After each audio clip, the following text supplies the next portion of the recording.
Here are 5 things you need to be intentionally deliberate about when it comes to the people you surround yourself with and the people you spend most of your time with.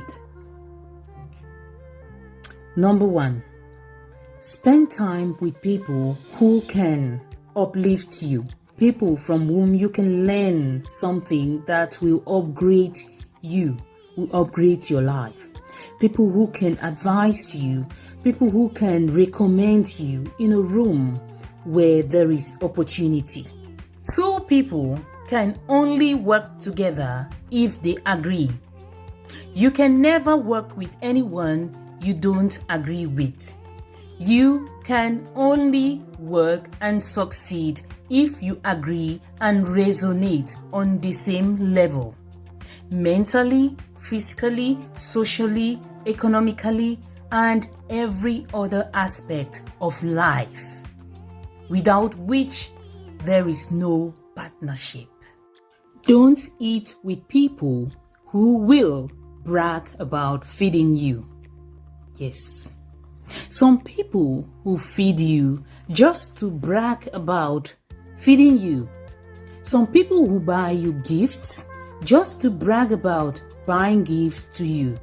Have you ever had a friend who always talks about how they bought these for A, for B, for C, and how they have been the one spending on their friends? You know, those kinds of people.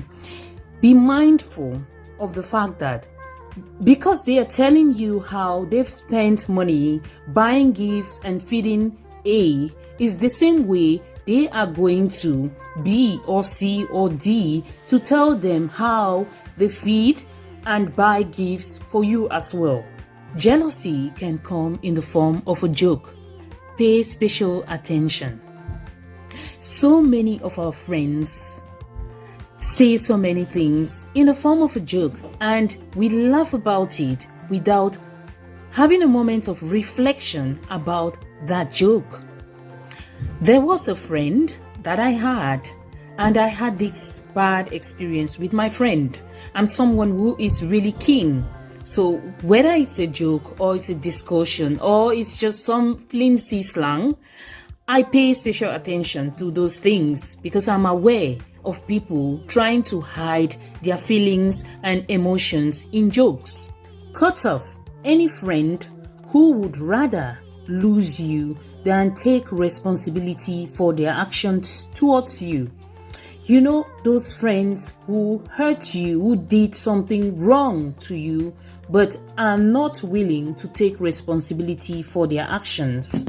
At some point, they will play the victim, whereas they are the perpetrator, and they make you feel bad about being the perpetrator, whereas you know fully well that you are the victim in that circumstance. Just cut them off, because you know what? They are a vexation to the spirits, and they are toxic. That's a toxic trait of a friend, and you don't want toxic people around you when you're trying to upgrade, when you're trying to elevate yourself.